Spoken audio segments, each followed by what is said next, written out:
রাধে রাধে, রাধেশ্যাম।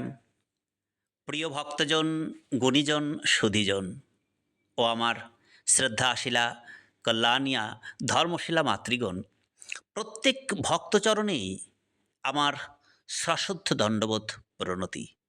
নিশ্চয়ই সবাই ভালো আছেন, ভালো থাকুন এবং প্রতিদিনের মতো সেই প্রার্থনাই জানাই সবাই যেন আমরা একটু একটু করে ভগবানের দিকে অবশ্যই ওই এগিয়ে যেতে পারি। হ্যাঁ, এই আশীর্বাদই রাখছি গোপাল মন্দির থেকে। হরে কৃষ্ণ। আজ আমি তুলে ধরছি আজ আমাদের এই নবম অধ্যায়ের রাজবিদ্যা রাজগুহ্যযোগ থেকে ৩২ নাম্বার শ্লোক। হ্যাঁ, দেখি এখানে ভগবান কি দেয়ার চেষ্টা করছেন। অবশ্যই ভগবান আমার ভেতর দিয়ে কিছু না কিছু এখানে রাখার চেষ্টা অবশ্যই করবেন। এই জন্যে ভগবানের চরণে নিশ্চয়ই আমরা প্রার্থনা রাখব। দেখুন, আমি শ্লোকে যাওয়ার আগে একটু মঙ্গলাচরণ সংক্ষিপ্ত করেই আমি করে থাকি। হ্যাঁ, একটু মঙ্গলাচরণ স্পর্শ করছি। জয় জয় শ্রী গুরুদেবাই নমো নমো। জয় জয় শ্রী গুরুদেবাই নমো নমো। জয় জয় শ্রীমদ্ ভগবত গীতাই নমো নমো। ওম নমো ভাগবতে বাসুদেবায়। ওম নমো ভাগবতে বাসুদেবায়। ওম নমো ভাগবতে বাসুদেবায়। সর্বকর্মফলম শ্রীকৃষ্ণর্পণমস্তু। অখণ্ডমণ্ডলাকারম ব্যাপ্তম যেন চরাচরম তৎপদম দর্শিতম যেন তস্मै শ্রী গুরবে নমঃ। অজ্ঞান তিমিরন্ধস্য জ্ঞানাঞ্জন শলাকয়া চক্ষুরুন্মিলিতং যেন তস্मै শ্রী গুরবে নমঃ। গুরুর্ব্রহ্মা গুরুর্বিষ্ণু গুরুদেব মহেশ্বর গুরুরেব পরম ব্রহ্ম তস্मै শ্রী গুরবে নমঃ। বন্দে অহম শ্রীগুরু শ্রীযুতপদকমলম শ্রীগুরুन् বৈষ্ণবাংশ্চ চ শ্রীরূপম সাগরজাতম সহগণ রঘুনাথান্বিতম তম সজীবম সাদ্বৈতম সাবধূতম পরিজন সহিতম কৃষ্ণ চৈতন্য দেবম শ্রীরাধা কৃষ্ণ পাদম সহগণ ললিতা শ্রী বিশাখান্বিতাংশ্চ চ। বাঞ্ছাকল্পতরুভ্যশ্চ কৃপা সিন্ধুভ্যেব চ পতিতানাং পাবনেভ্যো বৈষ্ণবেভ্যো নমো নমো। শ্রীরূপ সনাতন ভট্ট রঘুনাথ শ্রীজীব গোপাল ভট্ট দাস রঘুনাথ এই ছয় গোসাঁয়ের করি চরণ বন্দন যাহা হইতে বিঘ্ন নাশ অভীষ্ট পূরণ। ওম নমো মহাবাদান্নায় কৃষ্ণ প্রেম প্রদায়তে কৃষ্ণাই কৃষ্ণ চৈতন্য নামনে গৌরতীশে নমো নমো। হে কৃষ্ণ করুণা সিন্ধু দীন বন্ধু জগৎপতে গোপেশ গোপিকা কান্ত রাধা কান্ত নমস্তুতে। তপ্ত কাঞ্চন গৌরাঙ্গী রাধে বৃন্দেবনেশ্বরী বৃষভানুসুতে দেবী প্রণমামি হরিপ্রিয়ে। নীলাচল নিবাসায় নিত্যাই পরমাত্মনে বলভদ্রাং সুভদ্রাভাং জগন্নাথাই তে নমো নমো। ওম নমো বৃন্দাবৈ তুলসী দেব্যৈ প্রিয়া ওই কেশবাস্য চ শ্রীবিষ্ণু ভক্তি পদে দেবী সত্যবত্যই নমো নমো। জয় শ্রীকৃষ্ণ চৈতন্য প্রভু নিত্যানন্দ শ্রী অদ্বৈত চন্দ্র গদাধর শ্রীবাস আদি গৌর ভক্ত বৃন্দ। জয় শ্রীকৃষ্ণ চৈতন্য প্রভু নিত্যানন্দ হরে কৃষ্ণ হরে রাম শ্রী রাধে গোবিন্দ। হরে কৃষ্ণ কৃষ্ণ কৃষ্ণ হরে হরে হরে রাম রাম রাম হরে হরে। ত্বমেব মাতা চ পিতা ত্বমেব ত্বমেব বন্ধুস্য সখা ত্বমেব ত্বমেব বিদ্যা দ্রবিণম ত্বমেব ত্বমেব সর্বমম দেব দেব। ওম শ্রী পরমাত্মনে নমো নমো। ওম শ্রী পরমাত্মনে নমো নমো। ওম শ্রী পরমাত্মনে নমো নমো। দেখুন, রাজবিদ্যা রাজগুহ্যযোগ থেকে ৩২ নম্বর শ্লোক তুলে ধরার চেষ্টা করছি। বলা হচ্ছে, মাম হি পার্থ ব্যাপাশ্রিত যেয়পীষু পাপজনয় স্ত্রিয় বৈশ্য তথা শূদ্রাতেয়পি জান্তি পরাম গতিম। ভগবান বলছেন, হে পৃথানন্দন, যারা পাপজনী সম্ভূত অথবা স্ত্রী জাতি বৈশ্য ও শূদ্র, তারাও সর্বতোভাবে আমার শরণ গ্রহণ করে নিঃসন্দেহে পরম গতি অবশ্যই প্রাপ্ত হয়।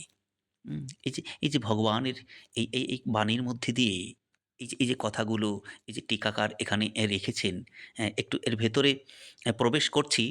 হ্যাঁ, দেখুন এই যে বলা হচ্ছে প্রথম এই শ্লোকের, এই যে মাম হি পার্থ ব্যাপাশ্রিত, হ্যাঁ, এই যে জানতি পরাম গতিম। দেখুন, এই জন্মে যার আচরণ মন্দ, হ্যাঁ, অর্থাৎ এই জন্মে পাপী, এবং বলা হচ্ছে যে তাকে ভগবান ৩০তম শ্লোকে, আমাদের এই নবম অধ্যায়ের ৩০তম শ্লোকেই আমি এখানে একটু রেখেছি, সেখানে একটু বুঝতে পারবেন আপনারা, যে দুরাচারী বলে, হ্যাঁ, এই দুরাচারী বলে সেখানে চিহ্নিত করেছেন। হ্যাঁ, সম্পূর্ণরূপে সেখানে আমরা একটু পেয়েছি। আসলে বলা হচ্ছে যাদের পূর্বজন্মের আচরণ খারাপ, হ্যাঁ, অর্থাৎ যারা পূর্বজন্মের পাপী এবং সেই পুরাতন পাপের ফল ভোগ করার জন্যই নিজ বংশে জন্মগ্রহণ করে, তাদের ভগবান এখানে পাপজনী বলে জানিয়েছেন। কথাটা নিশ্চয়ই বোঝা যায় যে যাদের পূর্বজন্মের আচরণে, হ্যাঁ, আচরণ খারাপ, অর্থাৎ যারা পূর্বজন্মের পাপী এবং সেই পুরাতন পাপের ফল ভোগ করার জন্য নিজ বংশে জন্মগ্রহণ করে, তাদেরই ভগবান এখানে পাপজনী বলে জানিয়েছেন। এখন এর ভেতরে একটু ঢোকা যাক। দেখুন, এই যে পাপজনী, হ্যাঁ, এটা এই বিষয়টা কি বলে। দেখুন, পাপজনী শব্দটি এখানে এত ব্যাপক যে অসুর, রাক্ষস, পশু, পক্ষী ইত্যাদি সব কিছুকেই এর অন্তর্গত বলে ধরা সম্ভব, এবং এদের সকলকেই ভগবত ভক্তির অধিকারী বলে মানা হয়। একবার ভেবে দেখেন তো কথাটা। তাই দেখুন, এই যে মহর্ষি শাণ্ডিল্য বলেছেন, হ্যাঁ, এই যে আনন্দীয় না, হ্যাঁ, অধাগ্রি ক্রিয়তে, হ্যাঁ, পরম পরম পর্যাত সামান্যবৎ। এই যে কথাটা এখানে আমাদের এই শাণ্ডিল্য ভক্ত সূত্রে এটাতে একটু দর্শন এখানে পাওয়া যায়। সেখানে বলছেন যে মানুষ যেমন দয়া, হ্যাঁ, ক্ষমা, উদারতা ইত্যাদি সাধারণ ধর্মের অধিকারী হয়, তেমনি নীচ হতে নীচ এবং উচ্চ থেকে উচ্চতর জনিসম্বোধ সমস্ত প্রাণী ভগবত ভক্তের অধিকারী। কেন নয়? প্রত্যেকটা প্রাণী ভগবত ভক্তের অধিকারী। কিন্তু মানুষ মানুষকে একটু আলাদা করে রেখেছে, তাই না? বিবেক দিয়েছে, বুদ্ধি দিয়েছে, জ্ঞান দিয়েছে, এবং ভগবানের চরণে যাওয়ার যে শক্তি যোগায় ইন্দ্রিয়, সমস্ত কিছুই আমরা পেয়েছি। কিন্তু পেয়েও আদৌ যেতে পারছি তো? আজ এখানে বলছি সমস্ত জীবেরই সেই অধিকার আছে। কিন্তু সমস্ত জীব আর মানুষ এক হতে পারে কি? হ্যাঁ, যেটা মানুষের দিয়েছে সেটা তো অন্য জীবের দেয়নি। অথচ আমরা মানুষ হয়ে যদি ভগবানের দিকে এইভাবে আমরা না যাই, তাহলে তাঁর মধ্যে আর আমাদের মধ্যে তফাৎ কোথায় রইল? এটাই এখানে একটু পার্থক্য ধরেছে পাপজনী। কেন? কেন আমরা সেই পাপজনিতে আবার আবার যাওয়ার চেষ্টা? আমরা নিজেরাই ভুল করছি। ভগবানের কাছে যেন ভক্তি থাকে, প্রেম থাকে, সেই কর্মেও যেন আমরা একটু একটু করে এগিয়ে চলি। হে ভগবান, যাতে সেই পাপজনিতে আমাকে আর না যেতে হয়। হ্যাঁ, এইসব বিষয়ই আসলে এখানে একটু তুলে ধরার, হ্যাঁ, এভাবেই আমাদের একটু যেতেও হবে। হ্যাঁ, তাই বলছে যে এখানে তেমনি নিজ হতে নিজ এবং উচ্চ থেকে উচ্চতর জনি সম্ভূত সমস্ত প্রাণী ভগবৎ ভক্তের অধিকারী। তার কারণ হলো জীব মাত্রই ভগবানের অংশ হওয়ায় ভগবানের পথে অগ্রসর হওয়ার, ভগবানকে ভক্তি করার ও ভগবানের শরণাগত হওয়ার অধিকারী নয়। হ্যাঁ, কথাটা বোঝা গেল? একটু কেমন হয়ে গেল না? আসলে অধিকারী নয়। বলছে অনাধাকেরই নয়, হ্যাঁ? অনধিকারী নয়। আমরা এখানে গুলিয়ে ফেলি একটু, তাই না? আসলে অধিকার তো সবার মধ্যেই থাকা সম্ভব এবং উচিতও তাই, অধিকার প্রাপ্ত করা। কিন্তু অধিকার প্রাপ্ত করি কি? তাই এখানে এইভাবে একটু ভগবান বলেছেন যে ভগবানকে ভক্তি করার ও ভগবানের শরণাগত হওয়ার অনধিকারী নয়। প্রাণীদের সাংসারিক কাজে যোগ্যতা অযোগ্যতা অবশ্যই থাকে, কেননা এই যোগ্যতা সমূহ বাহ্য এবং তা প্রাপ্ত করা হয়েছে এবং এগুলি ছেড়ে চলে যায়। কিন্তু ভগবানের সঙ্গে সম্পর্ক স্থাপন করায় যোগ্যতা বা অযোগ্যতা কোনো বাধক নয়। অর্থাৎ যার যোগ্যতা নেই সে ভগবানে আকৃষ্ট হবে না, তেমন কোনো নিয়ম আছে কি? কোনোই নিয়ম নেই। আসলে প্রাণী স্বয়ং ভগবানেরই, সুতরাং সকলেই ভগবানের শরণাগত হতে পারে। কিন্তু মানুষের বিবেক দিয়েছে, বুদ্ধি দিয়েছে, দৃষ্টি দিয়েছে, কিন্তু অন্য অন্য জাতির তো তা দেয়নি। তা আমাদের কি করা উচিত? ভগবান বলছেন যে সকলেই ভগবানের শরণাগত হতে পারে, কিন্তু মানুষের মতো কি অন্য অন্য জীব পারে কি? সেই জীবের কি সেই দৃষ্টি, সেই বিবেক, বুদ্ধি, বিচার তাদের তো দেয়নি। তবু ভগবান বলছে যে সকলেই ভগবানের শরণাগত হতে পারে। সকল প্রাণী স্বয়ংই ভগবানেরই। এ তাৎপর্য হলেই যে যারা হৃদয় থেকে ভগবানকে চায় তারা সকলেই ভগবৎ ভক্তির অধিকারী। এইভাবে পাপজনী সম্ভূত ব্যক্তিরাও ভগবানের শরণাগত হয়ে পরম গতি প্রাপ্ত হয়, পরম পবিত্র হয়। হ্যাঁ, দেখা যাক, দেখুন বলা হচ্ছে যে লৌকিক দৃষ্টি আমাদের ভেতরে একটু কাজ করে, যে লৌকিক দৃষ্টিতে আচরণ ভ্রষ্ট হলে অপবিত্রতা অবশ্যই আসে বলে মনে করা হয়। হ্যাঁ, এই জন্য এই যে আমাদের আচরণগুলো ঠিক করতে হবে। বারবার বলা হয় সাত্ত্বিক আচরণের দিকে লক্ষ্য রাখা, কিন্তু সেটা, সেই আচরণ, সেই সাত্ত্বিক ব্যবহার আমাদের মধ্যে আমরা কতটা করতে পারি বলুন তো? কিন্তু এগিয়ে তো যেতে হবে। ভগবান কি চায়? তোমার ভেতরে সাত্ত্বিক ভাব, সাত্ত্বিক আচরণ, সত্য ব্যবহার আনো। শুধু বলেই কি হয়? আমার আপনাকে তো কর্মে যেতেই হবে। অবশ্যই আমরা যেন এভাবে কর্মে যেতে পারি। তাই বলছেন, দেখুন যে প্রকৃতপক্ষে যা কিছু অপবিত্রতা আসে তা ভগবান থেকে বিমুখ হওয়াতেই হয়। যেমন এই যে কয়লা, একটা কয়লা দিয়ে দৃষ্টান্ত এখানে দেয়া যেতে পারে, যে যেমন কয়লা অগ্নিতে রাখলে তা উদ্ভাসিত হয়, কিন্তু সেখান থেকে সরালে তা পুনরায় কালো হয়ে যায়। বোঝা গেল কথাটা? বলা হচ্ছে যে কয়লা অগ্নিতে রাখলে তা উদ্ভাসিত হয়, কিন্তু সেখান থেকে সরালে তা পুনরায় কালো হয়ে যায়। এবার যতই সাবান লাগানো হোক, হ্যাঁ, ডিটারজেন্ট লাগানো হোক, তার কালো ভাব কিছুতেই দূর হয় না। কিন্তু তাকে পুনরায় আগুনে সমর্পণ করলে তার কালো রং দূর হয়ে যায় এবং তাতে উজ্জ্বলও দেখা যায়। অবশ্যই দেখা দেয় কি না? উজ্জ্বল রং, উজ্জ্বল দেখা দেয়। তেমনি ভগবানের অংশ এই জীব যখনই ভগবানে বিমুখ হয় তখনই তার মধ্যে কালুত্ব অর্থাৎ অপবিত্রতা দেখা যায়। অবশ্যই অপবিত্রতা দেখা দেয়, কিন্তু সেই অপবিত্রতা দূর হবে কবে আমার আপনার? একবার ভেবে দেখেছেন কি? কবে এই কালত্ব, এই অর্থাৎ এই অপবিত্রতা আমার আপনার ভেতর থেকে দূর হবে? দূর তো করতেই হবে। তাহলে প্রতিদিনের সেই প্রার্থনা, গোবিন্দের চরণের দিকে এগিয়ে যাওয়া, ভগবানের দিকে এগিয়ে যাওয়া, এই যে প্রার্থনাগুলো, এগুলো কাজে দেবে কিভাবে যদি কর্মে না যান, কর্মে এগিয়ে না আসেন? কর্মে তো যেতেই হবে। কিন্তু যখনই সে ভগবানের সম্মুখীন হয় তখনই তার অপবিত্রতা চিরতরে দূর হয়। তাহলে ভগবানের দিকে যেতে হবে। বারবার প্রার্থনা করি, চলুন ভগবানের দিকে এগিয়ে যাই একটু একটু করে, তার চরণে সমর্পিত হই। তা এভাবেই তো হবে। কি বলা হলো?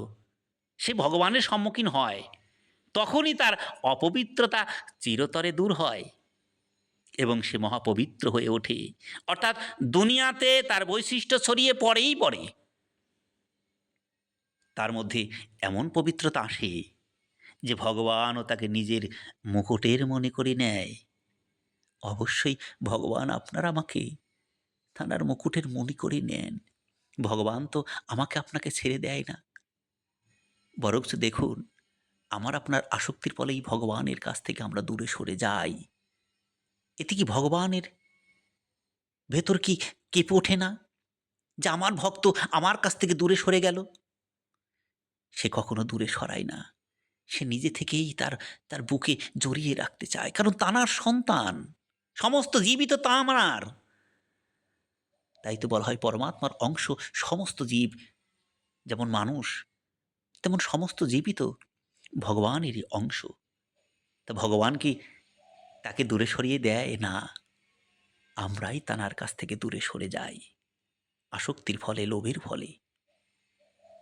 হ্যাঁ, এইভাবে আরেকটা দৃষ্টান্ত এখানে যাই যে আর্ত হয়ে প্রভুকে যখন ডাকা হয়, সেই ডাকে ভগবানকে দ্রবীভূত করার যে শক্তি, হ্যাঁ, এই যে দ্রবীভূত বা দ্রবণীয়, হ্যাঁ, এখানে একটা কথা সুন্দর স্পষ্ট এখানে ভেসে আসে যে দ্রবীভূত অর্থ এখানে আমরা এইভাবে বুঝে থাকি, মানে দুটির মিল বন্ধন। হ্যাঁ, ধরুন যে এই যেমন একটা দুধ, হ্যাঁ, একটা দুধের মধ্যে যেমন চিনি দিলে সেটাকে যদি গুলিয়ে নেন, তাহলে কিন্তু সেটা মানে দ্রবীভূত হয়ে যায়, হ্যাঁ, মিশে যায়। দ্রবীভূত মানে মিশে যাওয়া। আবার সেইভাবে যদি একই দুধে বা জলে, জল দিয়ে ব্যাখ্যা দেওয়া যায়, যদি একটু বালু ছেড়ে দেন, এই যে বালিগুলো, আচ্ছা বালি কি সেই দুধের সঙ্গে বা জলের সঙ্গে মিশবে? কখনোই না। এগুলোই এখানে একটু তফাৎ। দেখুন, চিনি যেমন দুধের সঙ্গে মিশে যায়, বালি কিন্তু তেমন মেশে না। এইজন্যই যে ভগবানকে এখানে দ্রবীভূত, এই দ্রবীভূত বা দ্রবণীয় একই শব্দ এখানে বলা হচ্ছে যে ভগবানকে দ্রবীভূত করার যে শক্তি, তা শুদ্ধ আচরণের জোরে হয় না। কেন? এই সুন্দর দৃষ্টান্ত কেন? বোঝা যায় কথাটা? ভগবানকে এখানে বলছেন যে আর্ত হয়ে প্রভুকে যখন ডাকা হয়, সেই ডাকে ভগবানকে দ্রবীভূত করার যে শক্তি, তা শুদ্ধ আচরণের জোরে হয় না। যতই আমরা শুদ্ধ আচরণ, শুদ্ধ ব্যবহার এগুলো বলে থাকি না কেন, এগুলো তো অবশ্যই সঠিক মাত্রা, সঠিক দিকে নিয়ে যায়। কিন্তু এর চাইতে বেশি বলা হচ্ছে যে আর্ত হয়ে প্রভুকে যখন ডাকা হয়, তাতে প্রেম বেশি থাকে। তাই না? এই জন্যে এই কথাটা এখানে রেখেছেন যে আমরা যতই শুদ্ধ আচরণ করি, শুদ্ধ ব্যবহার রাখি না কেন, ভগবানকে আর্ত হয়েই ডাকতে হয়। হ্যাঁ? যেমন ডেকেছিলেন আমাদের অদ্বৈত প্রভু, ভগবান তুমি এসো, তুমি এসো জগৎকে রক্ষা করো। সেদিন অদ্বৈত আচার্যের ডাক আমার প্রভু স্বয়ং সেই গৌর, আমার গৌর নিশ্চয়ই শুনেছিলেন। আমার গৌর পৃথিবীতে এসে আমাদের কি দিতে চেয়েছেন একবার ভাবেন তো? শুধু শেখাতে চেয়েছেন প্রেম। তুমি প্রেম রাখো, কৃষ্ণ নাম করো, ভক্তি রাখো। নিশ্চয়ই তুমি তোমার সেই যে সে লক্ষ্য দৃষ্টি, সেখানে অবশ্যই পৌঁছাবে, পৌঁছাবেই। আসলে এইজন্য এখানেই কথাটা এখানে একটু একটু তুলে ধরেছেন। যেমন একটা আরেকটা ব্যাখ্যা দেখুন যে যেমন মায়ের একটি ছেলে ভালো কাজ করে, মা তাকে ভালোবাসেন, তাই না?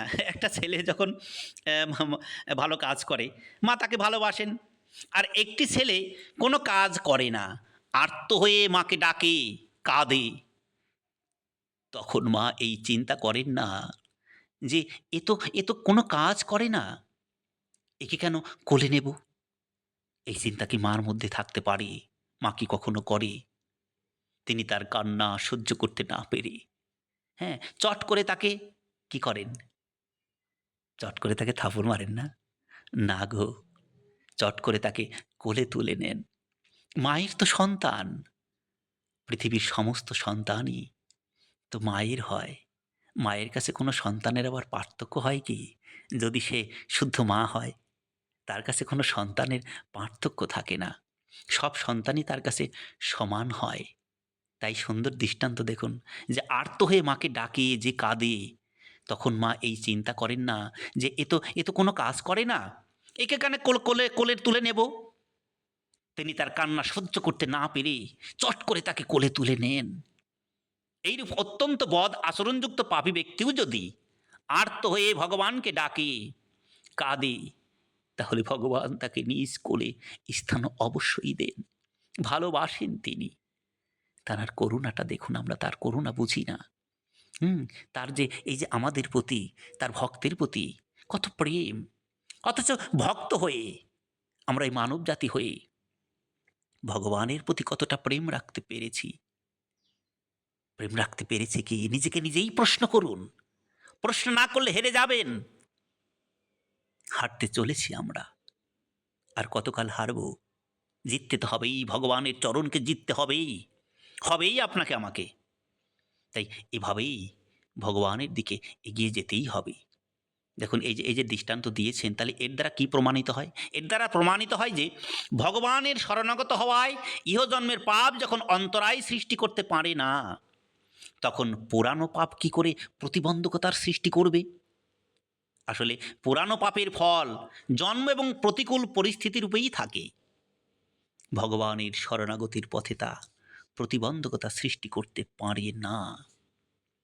এখানে এই যে আমাদের এই প্রথম দ্বিতীয় লাইনে শ্লোকের স্ত্রীয় শব্দটা দেখুন। এখানে স্ত্রীয় শব্দটার শব্দ একটু ভাঙতে গেলে এইভাবে বোঝা যায় যে এই পদটির ব্যবহারের তাৎপর্য হলো যে, যে কোনো বর্ণ, আশ্রম, দেশ বা বেশভূষার নারীই হন না কেন, তারা সকলেই আমার শরণাগত হয়ে পরম পবিত্র হয়ে ওঠেন এবং পরম গতিপ্রাপ্ত হন। আসলে কথাটার এখানে মূল্য দেখেছেন এইভাবে, দেখুন যেমন প্রাচীনকালের আমরা জানি দেবহূতির কথা, শবরীর কথা, তারপরে কুন্তী দেবী, দ্রৌপদী, আমাদের আরও আছে যেমন গোপিনীগণকেও আমরা জানি।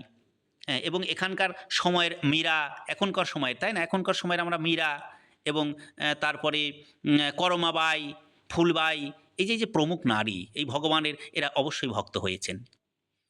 তেমনই বলা হচ্ছে যে তেমনই বৈশ্যদের মধ্যে সমাধি, তোলাধার, আদি ও শূদ্রদের মধ্যে বিদুর, সঞ্জয়, নিষাদরাজ, গুহক প্রমুখ অনেকেই ভগবানের ভক্ত হয়েছেন। তাৎপর্য টানলে তো এই বোঝা যায় যে পাপ জন্ম নারী, বৈশ্য এবং শূদ্র এরা সকলেই ভগবানের আশ্রয় গ্রহণ করে পরম গতি প্রাপ্ত হন। হ্যাঁ, প্রাপ্ত জন্ম এরা। কেন নয়? অবশ্যই সেই জন্ম নারী, বৈশ্য যাই হোক না কেন, শূদ্রেরা সকলেই ভগবানের আশ্রয় গ্রহণ করে পরম গতি নিশ্চয়ই প্রাপ্ত হন। তাই না? এই বিষয়ে আরও টানা যায় যে এই শ্লোকে দেখুন, এই যে পাপজো নয়, লাস্টের প্রথম শ্লোকে প্রথম লাইনের লাস্টের শব্দটা পাপজো নয়। এখানে এই পদটির স্বতন্ত্রভাবে উল্লেখিত হয়েছে যে এই পদটিতে নারী জাতি, বৈশ্য জাতি বা শূদ্র জাতির বিশেষণরূপে মানা যায় না। কেননা এইরূপ ধরা হলে অসঙ্গতি দেখা দেয়। নারী জাতীয় 4 বর্ণের হয়। তার মধ্যে ব্রাহ্মণ, ক্ষত্রিয় এবং বৈশ্য জাতির নারীরা তাদের স্বামীর সঙ্গে যজ্ঞাদি বৈদিক কর্ম করার অধিকারী। তাহলে নারীদের পাপজনী কী করে বলা যায়? কী করে বলা যায় তাদের? কী সুন্দর প্রশ্ন না? এই প্রশ্নগুলো বুঝতে হবে। বলা হচ্ছে অর্থাৎ তা বলা যায় না। চতুর্বর্ণের অন্তর্গত হলেও ভগবান পৃথকভাবে নারীদের কথা উল্লেখ করেছেন। তার অর্থ হলো নারীগণ যে স্বামীর সঙ্গেই আমার শরণ গ্রহণ করবেন বা আমার পথে অগ্রসর হবেন, তেমন কোনো নিয়ম নেই। নারীগণ স্বাধীনভাবে আমার আশ্রয় গ্রহণ করে পরম গতি প্রাপ্ত হতে সক্ষম। তাই নারীগণের কোনো ব্যক্তির কিছুমাত্র আশ্রয় না রেখে, হ্যাঁ, এই যে অন্তর থেকে কেবল আমারই আশ্রয় গ্রহণ করা উচিত। তাই এই পথটিকে যদি বৈশ্যদের বিশেষণ বলে মনে করা হয়, তবে সেটিও যুক্তিসঙ্গত হয় না। কারণ শ্রুতি অনুসারে বৈশ্যদের পাপজনী সম্ভূত বলেই মনে করা হয়। হয় কি? কখনোই হয় না। আসলে বলা হচ্ছে বৈশ্যদের বেদ পাঠের এবং যজ্ঞাদি বৈদিক কর্ম করার পূর্ণ অধিকার দেওয়া হয়েছে। পথটিকে শূদ্রের বিশেষণ বলে মনে করার যুক্তিসঙ্গত নয়, কারণ শূদ্রগণ 4 বর্ণের অন্তর্গত। সুতরাং চতুর্বর্ণের অতিরিক্ত অর্থাৎ শূদ্রাদির থেকে যে হীন জাতি, যেমন কি বলা হয়, যেমন যবন, হুন, খস প্রভৃতিরা কিন্তু আছে। হ্যাঁ, এখানে পাপ জনায় বলতে পদের দ্বারা তাদেরই ধরতে হবে। এভাবে আমরা বুঝি। হ্যাঁ, একটা দৃষ্টান্ত মনে পড়ছে যে একটা সুন্দর দৃষ্টান্ত, যে মাতৃকোলে যেতে যেমন কোনো শিশুরই বাধা নেই। কারণ শিশুরা তো মায়েরই সন্তান। তাই তো? একটা আমরাও ছোটবেলায় আমাদের মায়ের সন্তান। কিন্তু যখন আমরা মায়ের কোলে গেছি তখন কি আমাদের কোনো বাধা থাকে? কোনো শিশুরই কিন্তু বাধা থাকে না। যে কোনো মায়ের কোলেই যায় না কেন? বাধা থাকে কি? তাই বলা হচ্ছে যে মাতৃকোলে যেতে যেমন কোনো শিশুরই বাধা নেই, কারণ শিশুরা মায়েরই সন্তান। তেমনি ভগবানের অংশোদ্ভূত হওয়ায় প্রাণী মাত্রেই ভগবানের দিকে অগ্রসর হওয়াতে ভগবানের দিক থেকে কোনো বাধা নেই। কোনো বাধা থাকতেই পারে না।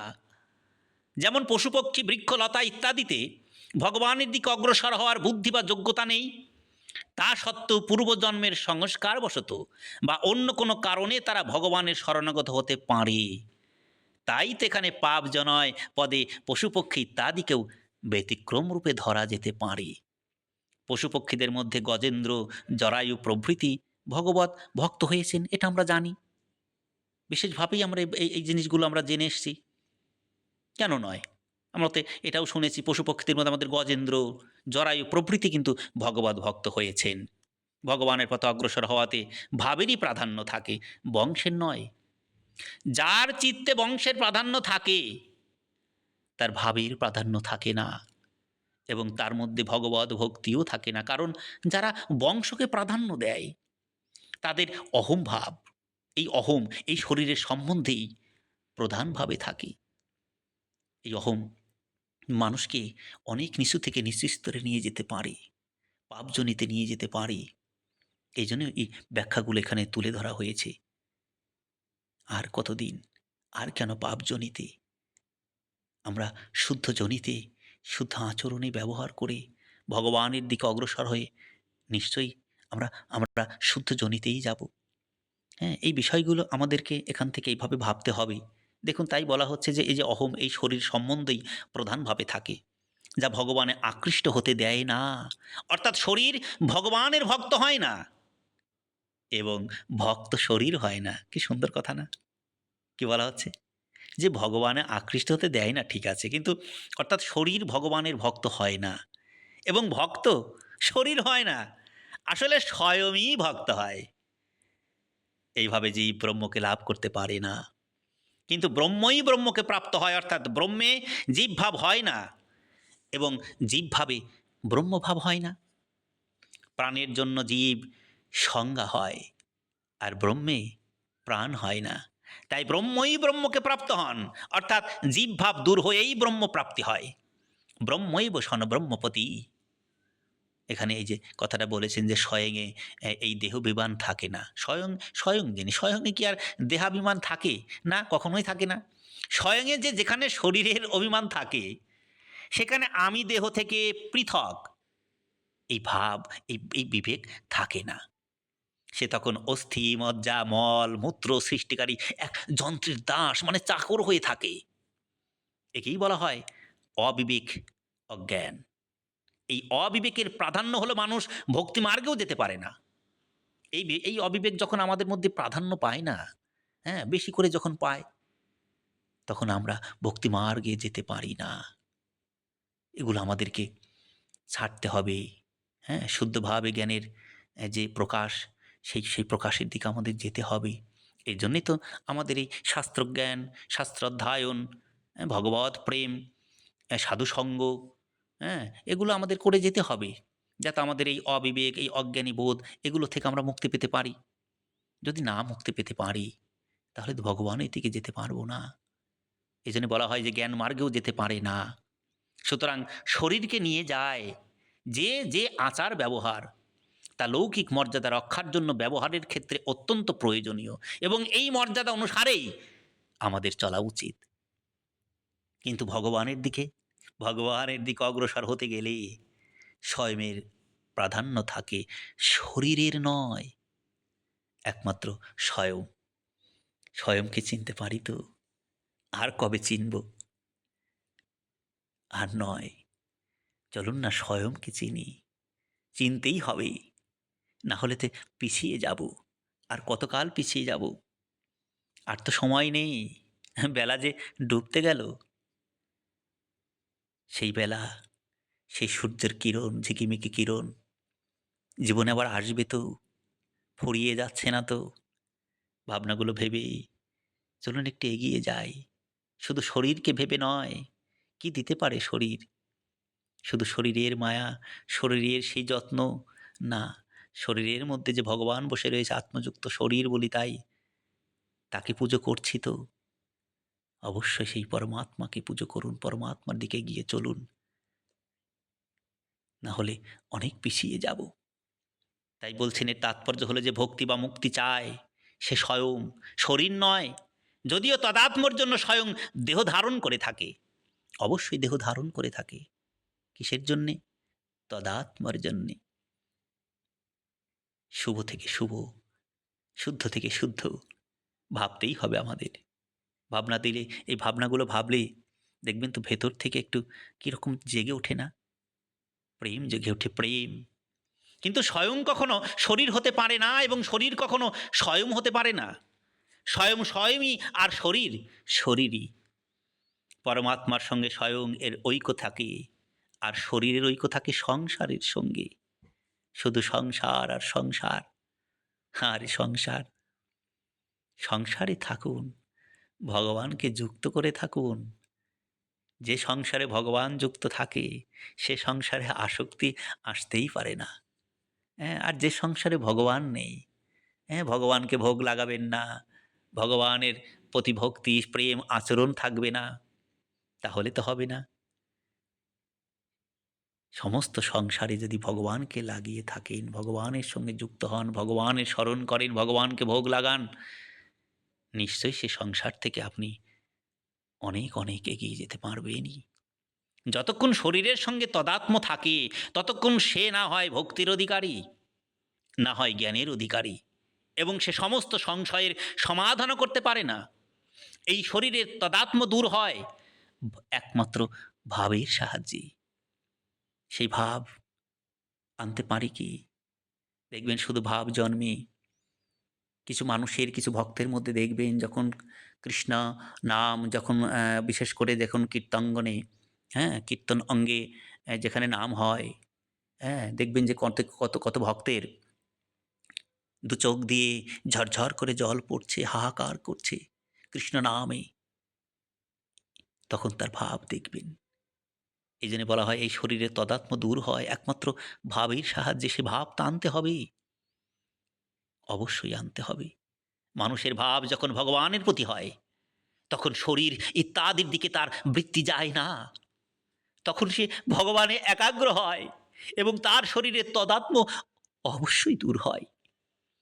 তাই তাকে আর চিন্তা ভাবনা করতে হয় না এবং তার মনে বর্ণ আশ্রম ইত্যাদির কোনো প্রকার প্রশ্নও জাগে না। এইরূপ বিবেক দ্বারাও তদাত্ম অবশ্যই দূর হয়। তদাত্ম দূর হলে তার মধ্য বর্ণ বা আশ্রম নিয়ে কোনো অভিমান থাকে না, কারণ স্বয়মে কোনো বর্ণ আশ্রম নেই, স্বয়ং বর্ণ আশ্রমের অতীত, অবশ্যই তো অতীত, যার মধ্যে অন্যের আশ্রয় নেই। সেইরূপ অনন্য আশ্রয়কে এখানে ব্যাপাশ্রয় বা বিশেষ আশ্রয় বলা হয়েছে। দেখুন, পূর্বজন্মের পাপীদের থেকে বর্তমানের পাপীরা বিশেষভাবে দোষী। হ্যাঁ, তাই এই যে প্রথমে এখানে এই ইহ পাপীদের কথা বলে এবার এই শ্লোকের পূর্বজন্মের পাপীদের কথা এখানে তুলে ধরেছেন। এইভাবেই আমরা একটু একটু করে এইভাবে এই মর্মার্থ, এই সরলার্থ বুঝে, হ্যাঁ, টিকাকারদের যুক্তিসঙ্গত বুঝে আমাদের যদি একটু একটু করে এগিয়ে যেতে পারি, দেখবেন নিশ্চয়ই ভাবনা আসবে। আসলে গীতার বাণী শুধু শুনে গেলে কি হবে? শুনে তো ভেতরে সেই অর্জুনের মতো অর্জন তো করতে হবে। অর্জন না করলে কিভাবে শোধরাবো বলুন তো? না, আমাদের অবশ্যই অর্জন করেই যেতে হবে। হরি ওম তৎসৎ, হরি ওম তৎসৎ, হরি ওম তৎসৎ। ঈশ্বর সবাইকে মঙ্গল করুন এবং ভগবানের দিকে আপনাদেরকে একটু একটু করে এগিয়ে নিয়ে চলুন। হ্যাঁ, আমাকেও আপনারা আশীর্বাদ করবেন এইভাবে যেন আমিও ভগবানের দিকে থাকতে পারি। সবাই একটু একটু করে এগিয়ে চলুন। হ্যাঁ, আজকের মতো এখানেই রাখছি। হরি ওম তৎসৎ, হরি ওম তৎসৎ, হরি ওম তৎসৎ। ঈশ্বর সবাইকে মঙ্গল করুন। ওম শান্তি, ওম শান্তি, ওম শান্তি।